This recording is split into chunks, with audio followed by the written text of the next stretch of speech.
तो कहानी के शुरू में हम 15 साल की सिमी को देखते हैं, जो थोड़ी सी मोटी थी, वजन में ज्यादा। वो अपनी आंटी के पास ईस्टर मनाने आई थी। ईस्टर वो त्योहार जो क्रिश्चियन मनाते हैं। सिमी की आंटी क्लाउडिया का घर एक सुनसान इलाके में था। वो पहले एक न्यूट्रिशन रह चुकी थी। उन्होंने खाने पीने के बारे में बहुत सी किताबों को लिखा था कि इंसानों को क्या खाना चाहिए और क्या नहीं, कैसे उन्हें अपनी सेहत का ख्याल रखना है। उनकी सारी किताबें खाने पीने पर थीं। खैर सिमी अपनी आंटी से मिलती है। जब वो उससे आने की वजह पूछती है तो सिमी बताती है कि मैंने आपको कभी नहीं देखा, तो इसलिए मैं आपको देखना चाहती थी। क्लाउडिया सिमी से पूछती है कि तुम यहाँ पर कितने दिन रहने आई हो। सिमी जवाब देती है 1 हफ्ता। क्लाउडिया कहती है नहीं, तुम 1 हफ्ता मेरे घर पर नहीं रुक सकती, तुम ईस्टर से पहले यहाँ से चली जाना। ये बात सुनकर सिमी थोड़ा हैरान हो जाती है। क्लाउडिया कहती है क्योंकि ईस्टर को हम लोग अकेले ही मनाना पसंद करते हैं। अब वो जाते जाते सिमी से ये कहती है कि तुम मेरे बेटे के कमरे में रह सकती हो। जिसके बाद सिमी अपनी मॉम को फोन करती है। सिमी का मकसद दरअसल यहाँ पर कुछ और था, जिसको वो बताने से शर्मा रही थी। वो बहुत मोटी थी, तो इसीलिए वो अपनी आंटी के पास कुछ ऐसी चीजों को सीखने आई थी जिससे कि वो एक आम लड़की की तरह खूबसूरत नजर आ सके। रात को जब ये सभी खाना खाते हैं तो यहाँ पर हमें क्लाउडिया का बेटा दिखाया जाता है, जिसका नाम फिलिप था। दरअसल फिलिप के असल डैड मर चुके थे, जिसके बाद क्लाउडिया ने एक दूसरे आदमी से शादी कर ली जो इनके साथ ही रहा करता था। मगर खाना खाते हुए सिमी ये बात नोटिस करती है, क्लाउडिया का हस्बैंड उसके बेटे फिलिप को बिल्कुल पसंद नहीं करता। क्लाउडिया बहुत ही प्यार से फिलिप के लिए खाना लाती है। उसने मीट गोश्त को छोटे छोटे टुकड़ों में करके फिलिप को खाने के लिए दिया। सिमी देखती है कि मेज पर सिर्फ फिलिप और वो खाना खा रहे हैं, जबकि क्लाउडिया और उसका हस्बैंड ऐसे ही बैठे थे। उसी रात सिमी अपने मोटापे की वजह से बहुत परेशान थी, और जैसा कि हमें पता है कि उसका मकसद अपनी आंटी के पास भी आने का यही था कि वो स्मार्ट हो सके। कमरे में फिलिप सिमी से बदतमीजी करता है क्योंकि वो उसे अपने कमरे में रखना नहीं चाहता था। तभी क्लाउडिया आती है जो अपने बेटे को गुड नाइट किस करके उसके फोन को चेक करके चली गई थी। अगली सुबह सिमी वॉक करने जंगल में जाती है, जहाँ पर उसे सूखी लकड़ियों से बना हुआ एक हट झोपड़ी दिखाई दी थी, जिसमें एक बैग भी रखा हुआ था। खैर वो इस बात पर ज्यादा ध्यान नहीं देती और घर आ गई थी। वो नहाकर जब वापस आती है तो क्लाउडिया के हस्बैंड को देखती है जो वर्जिश कर रहा था। सिमी ये देखकर हैरान थी कि वो अभी भी इतना फिट है, हालांकि उसकी उम्र बहुत ज्यादा थी, मगर अब वो एक जवान लड़के की तरह नजर आ रहा था। सिमी कमरे में जाकर अपनी आंटी को देखती है जो उसका सामान अलमारी में रख रही थी। क्लाउडिया को सिमी के सामान से अपनी किताब मिलती है, जिसे वो देखकर खुश होती है और पूछती है क्या तुमने मेरी इस किताब को पढ़ा। सिमी बताती है हाँ, मैं आपकी हर किताब को पढ़ती हूँ। शाम को सिमी देखती है क्लाउडिया और उसका हस्बैंड बहुत परेशान थे क्योंकि फिलिप कहीं पर चला गया था। वो पुलिस को कॉल भी करते हैं और फिर तीनों उसे ढूंढने निकल गए थे। जल्द ही फिलिप उन्हें पास वाले जंगल से मिल जाता है। क्लाउडिया अपने बेटे को देखकर बहुत खुश थी कि चलो शुक्र है वो जल्दी मिल गया। रात को क्लाउडिया सिमी से कहती है कि अगर तुम अपना वजन कम करना चाहती हो तो मैं तुम्हारी मदद कर सकती हूँ। डिनर रात के खाने में क्लाउडिया बहुत ही मजेदार खाना बनाती है, मगर वो सिर्फ फिलिप को दे रही थी और सिमी से कहती है कि अगर तुम पतला होना चाहती हो तो तुम्हें अगले 4 दिन तक कुछ भी नहीं खाना। ये बात सुनकर सिमी थोड़ा हैरान थी क्योंकि वो इन सब चीजों के लिए तैयार नहीं थी। वो ये नहीं जानती थी कि इतनी जल्दी उसका खाना ऐसे क्लाउडिया बंद कर देगी।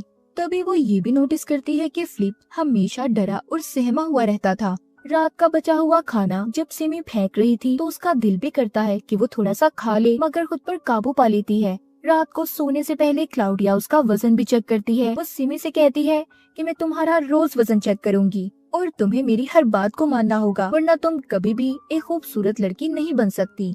सिमी अपनी आंटी क्लाउडिया से ये वादा करती है कि वो उसकी हर बात को मानेगी। ये बात सुनकर क्लाउडिया भी खुश हो गई थी।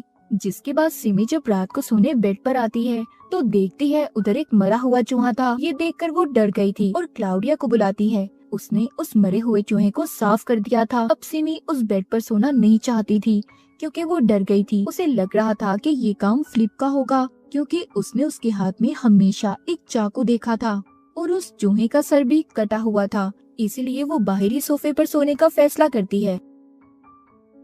जो वो अपना बिस्तर लेकर जा रही थी तो रास्ते में उसे क्लाउडिया का हस्बैंड मिलता है जो कहता है कि तुम्हें अपना वजन कम करने की क्या जरूरत है, तुम जैसी भी हो अच्छी लगती हो। ये बातें सिमी को क्लाउडिया के हस्बैंड के मुंह से अच्छी नहीं लगती। वो उसकी बातों को इग्नोर करके वहाँ से चली गई थी। इसी तरह खैर 3 दिन गुजर जाते हैं। सिमी ने पिछले 2 दिन से कुछ भी नहीं खाया था। वो जब सुबह फिलिप को नाश्ता करते हुए देखती है तो उसका भी दिल करता है, मगर वो क्लाउडिया के हाथों मजबूर थी। उसने उससे वादा किया था कि वो कुछ भी नहीं खाएगी। तभी क्लाउडिया सिमी को कमरे में बुलाती है क्योंकि उसे उसके बैग से चॉकलेट का रैपर मिला था। वो गुस्से में सिमी से कहती है, तुमने हमारे असूलों को तोड़ा है, जबकि मैं तुम्हारा वजन कम करने में मदद करना चाहती हूँ। सिमी कहती है, नहीं, मैंने कुछ नहीं खाया, ये फिलिप ने रखा होगा। क्लाउडिया कहती है, ठीक है, मैं तुम्हें एक और मौका देती हूँ। अगर इसके बाद तुमने कोई और गलती की तो मैं तुम्हें माफ नहीं करूँगी और फिर ना ही तुम्हारी कभी मदद करूँगी। जिसके बाद सिमी देखती है कि फिलिप को चोट लगी थी और क्लाउडिया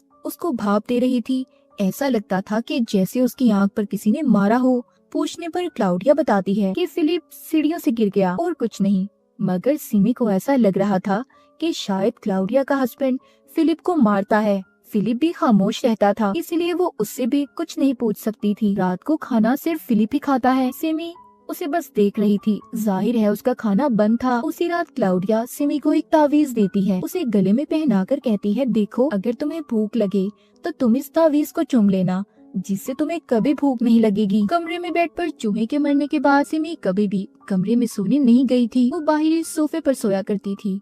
आज भी वो सोने की तैयारी कर रही थी तो क्लाउडिया उसे कहती है कि आज मुझे थोड़ा काम करना है, तो इसीलिए तुम अपने कमरे में जाकर सो जाओ। क्लाउडिया दरअसल एक किताब लिख रही थी। सिमी पूछती है, क्या मैं आपकी किताब देख सकती हूँ? क्लाउडिया कहती है, नहीं, अभी नहीं, बहुत अजीब बातें हैं इसमें जो आम इंसान के समझने की बस की बात नहीं।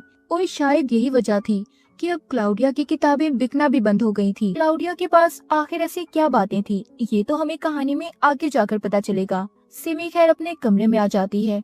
उसे भूख की वजह से नींद भी नहीं आ रही थी। वो उठती है और फ्रिज में जाकर खाना ढूंढने लगती है, मगर फ्रिज बिल्कुल खाली था। तभी वहाँ पर क्लाउडिया का हस्बैंड आता है, जो सिमी के साथ बदतमीजी कर रहा था। सिमी के हाथ में चाकू था, जिससे वो उसे जख्मी कर देती है। तभी उसकी आँख खुल गई थी। इसका मतलब सिमी का ये सिर्फ एक सपना था। वो जब जाकर फ्रिज को खोलती है तो उसमें खाने पीने का सारा सामान मौजूद था। सुबह भी हो चुकी थी। हमेशा की तरह लिपी अकेले खाना खाता है। यहाँ पर सिमी सोचती है कि चलो, मैं तो अपना वजन कम करना चाहती हूँ, इसलिए मैं खाना नहीं खाती। मगर क्लाउडिया और उसके हस्बैंड का आखिर ऐसा क्या राज था? उन्हें कभी भूख नहीं लगती और न ही उन्होंने कभी उसके सामने खाना खाया था। सिमी को भूखे रहे 5 दिन गुजर जाते हैं। आज क्लाउडिया का हस्बैंड शिकार पर जा रहा था। क्लाउडिया अपने हस्बैंड से फिलिप को भी साथ ले जाने का कहती है। सिमी भी उन्हें देखकर पूछती है, क्या मैं भी आपके साथ आ सकती हूँ? क्लाउडिया का हस्बैंड बच्चों को शिकार पर ले जाने के लिए तैयार था। अब ये तीनों शिकार पर चले जाते हैं। फिलिप शिकार में अच्छा तो नहीं था,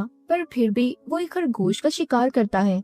जब पास जाकर देखता है तो वो खरगोश पूरी तरह से मरा नहीं था, वो तड़प रहा था। क्लाउडिया का हस्बैंड फिलिप को एक चाकू देता है और उसे मारने का कहता है ताकि वो खरगोश और न तड़पे। फिलिप बहुत घबरा रहा था, वो बहुत ज्यादा डरा हुआ नजर आता है। तभी सिमी उसके पास आती है और उस खरगोश को चाकू से मार देती है। घर आकर वो फिलिप से पूछती है कि तुम इतना डरे हुए क्यों रहते हो?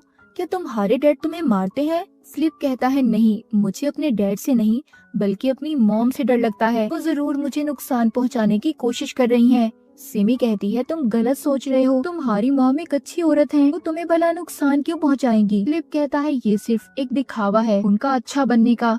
सब बातें सुनकर सिमी क्लाउडिया के पास जाती है और पूछती है कि आखिर फिलिप आपके बारे में ऐसे गलत क्यों सोचता है? ये बातें सुनकर क्लाउडिया रोने लगी थी। वो सिमी को बताती है कि मेरे बेटे का दिमागी तवाज़ुन खराब है, वो घर से अक्सर भाग जाता है और अब तो पुलिस भी हमारी उसे ढूंढने में मदद नहीं करती क्योंकि वो कई बार भाग चुका है, इसीलिए वो मुझसे नफरत भी करता है। सारी बातें सुनकर सिमी क्लाउडिया को हौसला देती है और दोबारा से कमरे में सोने चली गई थी। तभी उधर क्लाउडिया आती है, जो हर रोज की तरह फिलिप को गुड नाइट बोलने आई थी। क्लाउडिया के जाते ही फिलिप सिमी से कहता है, देखा तुमने, वो मुझसे नफरत करती हैं, वो मुझे मार देंगी एक दिन। खैर इन बातों पर सिमी अब फिलिप के ज्यादा ध्यान नहीं देती क्योंकि उसे ऐसा लग रहा था कि शायद ये पागल है और फजूल बातें करता है। सुबह को सिमी देखती है कि क्लाउडिया बाहर कुछ दफना रही है। जब वो उसके जाने के बाद चेक करती है तो उधर उसे एक गुड़िया और फिलिप की तस्वीर मिली थी। ये देखकर तो सिमी हैरान हो गई थी और कॉल करके अपनी मॉम को सब बताती है। उसकी मॉम कहती है कि क्लाउडिया ऐसे काले जादू पर यकीन तो करती है, पर हाँ, वो किसी को नुकसान नहीं पहुंचा सकती। तभी पीछे से क्लाउडिया भी आ गई थी। ये देखकर सिमी भी फोन को बंद कर देती है। सिमी के दिल में अजीब अजीब ख्याल आ रहे थे, इसीलिए वो उस किताब को देखना चाहती थी जो हाल ही में क्लाउडिया लिख रही थी। जैसे ही वो उस किताब को देखती है तो डर जाती है, क्योंकि उस किताब में काले जादू जैसी चीजें और भूतों की ड्राइंग्स बनी हुई थी। उसमें ये भी लिखा हुआ था कि अपने बच्चों को कैसे खाया जाता है जादू के दौरान। ये सब तो देखकर सिमी का बुरा हाल था। वो यहाँ से अब जाना चाहती थी। वो एक दिन देखती है कि क्लाउडिया खाना खिलाते हुए फिलिप को मार रही है।